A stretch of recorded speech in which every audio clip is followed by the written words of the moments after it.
As you can see, I've made some changes to my slide.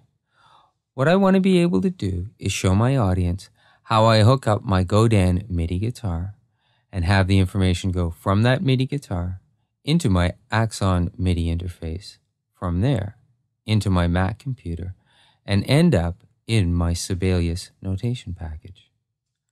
To see how that works, I'm going to demonstrate what the slide looks like.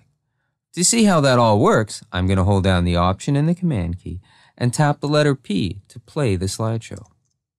Here's my slide. When I hit the spacebar, the music moves from the guitar to the MIDI interface, from the interface to my computer, and then finally in my computer, it ends up in Sibelius. To close the slideshow now, I'm just going to tap the Escape key. To start, let's delete the music notes. I'll select the music notes, press the Delete key, go back to my toolbar, select my Media button, and we'll select the notes, drag them in to the slide, and I'm just going to resize that a bit. There we go. That looks good. Close the Media window. And now that I have the notes selected, with the inspector open, I'll select the Build Inspector. Make sure I select the third button over. And for effect, I'm going to click on this button and choose Move. This opens up the dialog box, and it says, to add a point, Option-click the selected path.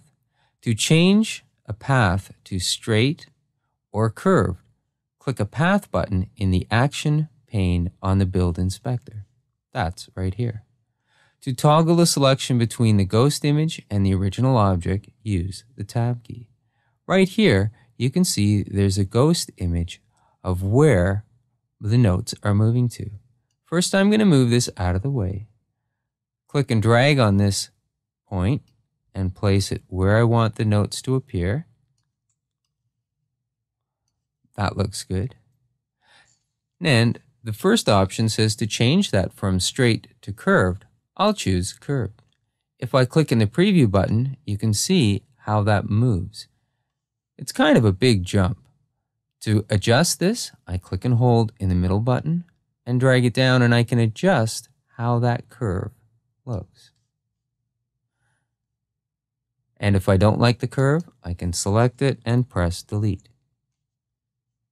Here, I'll go back to straight line. I think that will work best.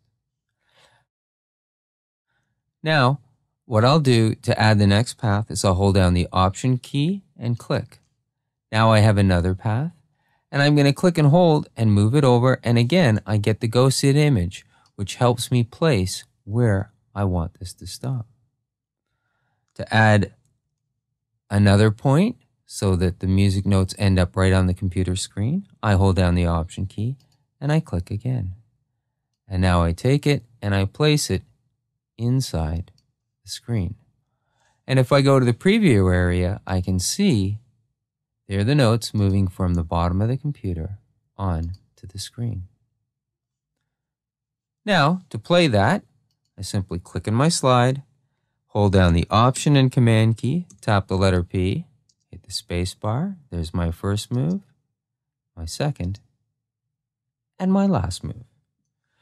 And again, to leave Play Show, just tap the Escape key.